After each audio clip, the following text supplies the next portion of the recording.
hargeysa wasiirka madaxtooyada jamhuuriyadda somaliland iyo injineeradii hawshan wadadan casriga ay arkaysaan kormeerkan galabta saacadkiisa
xasoodhan sida ka war haysan 23 degmo hore marka laga tago degmooyinkii dambe dhiida aan wali baarlamaanku baaskareynin waxa weeye iyo 6 gobol hore marka la sheegayo 6 gobol hore 5 waxa isu mara laamigana isu mara marka 5ta oo isu maro wuxuu yahay baahidiisu in la dayactiro la ilaaliyo oo dayactirkii waxa weeye la sameeyo dayactir dhameystiran waa ogeydeen sanad walba godadka ka soo baxay iyo buuxintooda iyo mushkiladooda marka waxaan doonaynaa insha Allah ta'ala in si fula oo dhammaystiro oo dayactiro shanta yani gobol laamiga isu maraya kaliya waxa intii ka dhinayday inta booran oo iyadana dhammaystirantay alxamdulillah rabbil caalamiin waxa sidoo kale ka bayra gobolka Saraar ee gobolka Sanaaga ee wadno ayaa isna ka bayra marka la eegayo degmooyinkii ee 6 gobol halka yihiin qorshahay waxaan soo saari doonaa hadda la wada loo garaado wax la yiraahdo master plan road network ama isku xidhka qorshaha guud ee dalka isku xidhka wadooyinka ee degmooyinkii dalka oo dhamay sida iyo goboladooda isku xidhnaan lahaayeen 23 ka degmo uu ka kooban yahay مثلا Hargeysa marka la soo qaado caasimadda Hargeysa wax ka koobnay degmooyinkii hore marka laga hadlayo afartii degmo mid Hargeysa ahayd midna ahayd Salaxley midna ahayd Balgubadle midna ahayd Gabiley alxamdulillah laamigana hore maro ku xidha Salaxley way socotaa meel fiican bay maraysaa oo community-ga wada anaguna waanu caawinaynaa maalin walba waanu kala qayb qaadanaynaa horena waa uga qayb qaadanay imkana waanu ku hawlanahay meesha la yiraahdo Balgubadle waa kii madaxweynuhu dhagax dhigay waa la bilaabaya qorshaheedina insha Allah ta'ala waa la wadaa inay saddexdii degmaba ku xidhmaan iyagoo laamiya ayuu yahay qorshaha iyagu Boorame waxa isku xidhi jiray waxay tahay gobolka Boorame waa degmada Boorame Baki Lughaya iyo Saylac Boorame ayaa markii hore gobolka aan kuba xidhnayn waa dhamaystirmay laamigii Boorame insha Allah ta'ala degmooyinka kale haday tahay Saylac oo ah dariiq dheer oo u baahan diyaar garow iyo haday tahay waxa weeye Lughaya iyo haday tahay waxa weeye Baki saddexdaba insha Allah ta'ala qorshaha master plan-ka way ku soo bixi doonaan in insha Allah ta'ala ku xidhmi doonaan qorshaha master plan-ku waa waxa mustaqbalka soo socda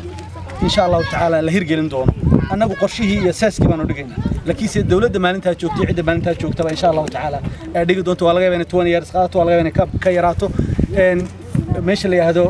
waxa weeye saaxil waa degmada Berbera iyo degmada Sheekh way isku xidhan yihiin marka laga tago degmooyinka kale dhiida hareeraha ka xiga oo iyagu insha Allah ta'ala next step-ka ku xiga insha Allah ta'ala ka ku xiga noqon doona meesha la yiraahdo Burco degmooyinkii ama Togdheer isku xidhnaan jiray waxay ahayd Boohoodle iyo Oodweyne ayay ahaayeen Oodweyne oo reer wadadeeda way socotaa meel fiican way maraysaa Boohoodle insha Allah ta'ala way iman doontaa mustaqbalka insha Allah ta'ala hadda jawi kale oo nabadeyn iyo sidii dawladda loo fidin lahaa imka ka socda laakiin annaga way noogu jirtaa qorshaha master plan-ka aanu diyaarinayno way noogu jirtaa wadadii laamiga ahayd ee ka beelisay meesha la wadaamago ee Boohoodle tagaysay way noogu jirtaa insha Allah ta'ala marka la yiraahdo Sool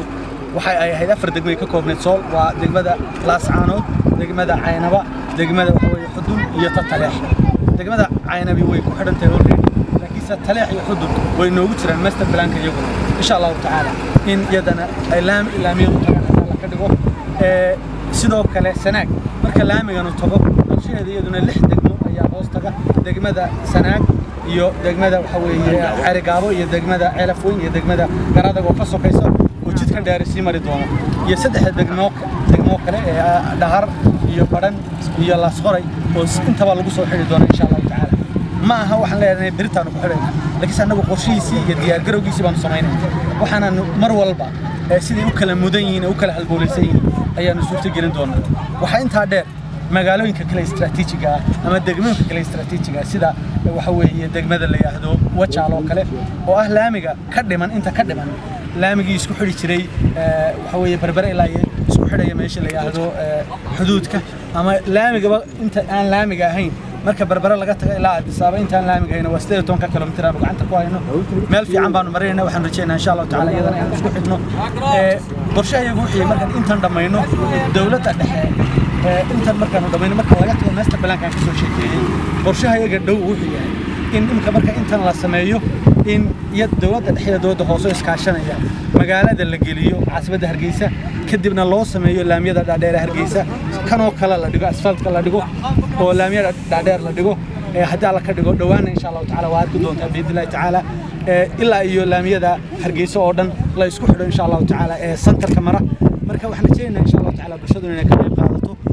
sidoo kale dalka dhismihiisa iyo waxa weeye horumarkiisa qof walba wax looga baahan yahay qof cod ka qaata cod ka geystay qof xuduud ka geysta iyo qof cud ka geysta qof walba inuu ka geysto waxaan jecelahay runtii inaan xuso dadka bulshada reer Soomaaliland ha ku farxina inta kuwa mudaharaadaya iyo kuwa dhibta geysanaya ee aan ku farax horumarka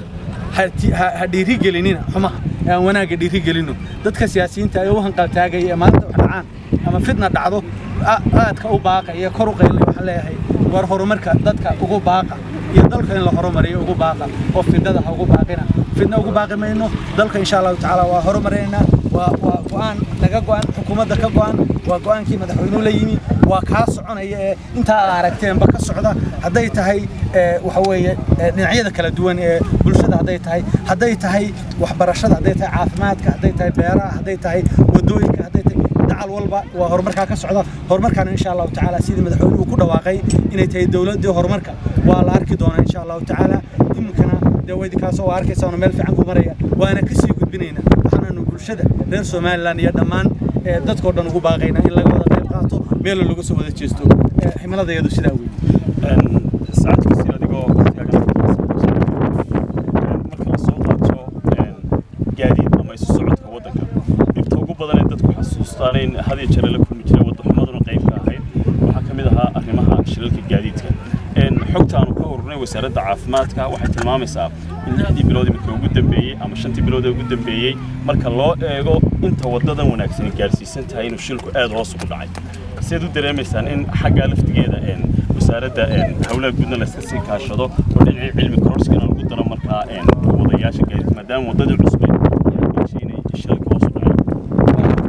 insha Allah ta'ala shilku yaraadaan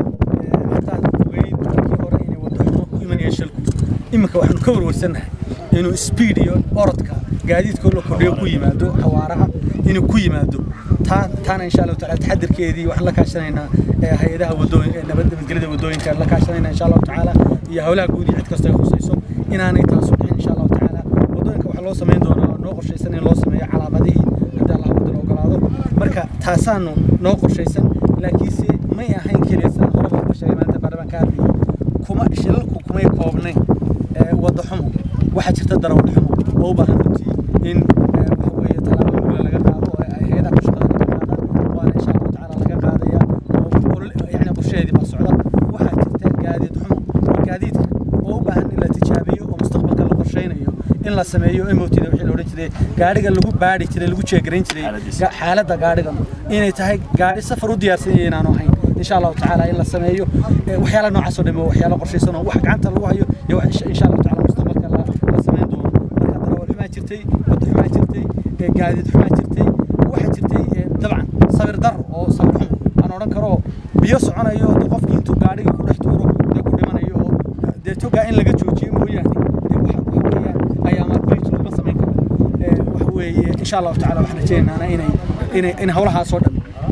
ay inoo dhaqaaqaan waxaa soo dhan ku dhaqaaqaan isku duubnida iyo kalsoonida iyo waxa weeye himilada dadku ay yani u leeyihiin himilo aan wax qabsan waxaan leeyahay aan wax qabsan waxa soo dhan waxay gaari karaan inagoo ilaashada nabadgelyada isku duubnaana gacan lagu wada socota waxaynu u baahanayn wax ku ogaano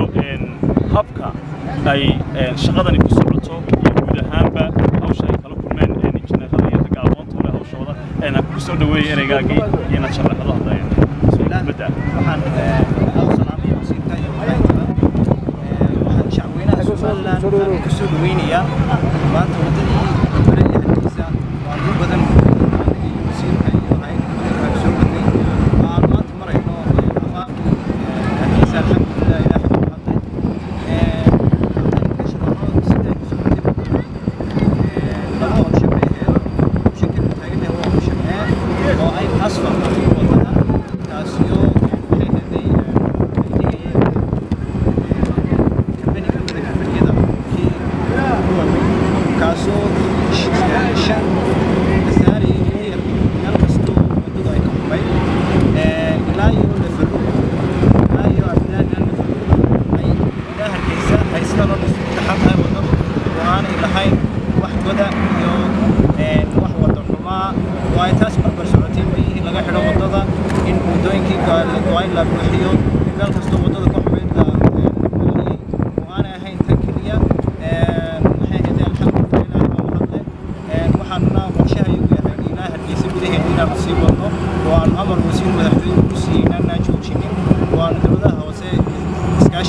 wanaag ma hansan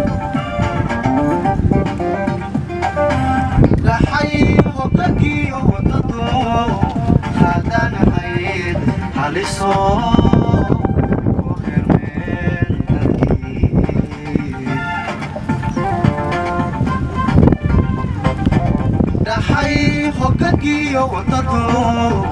haddaan ahayd haliso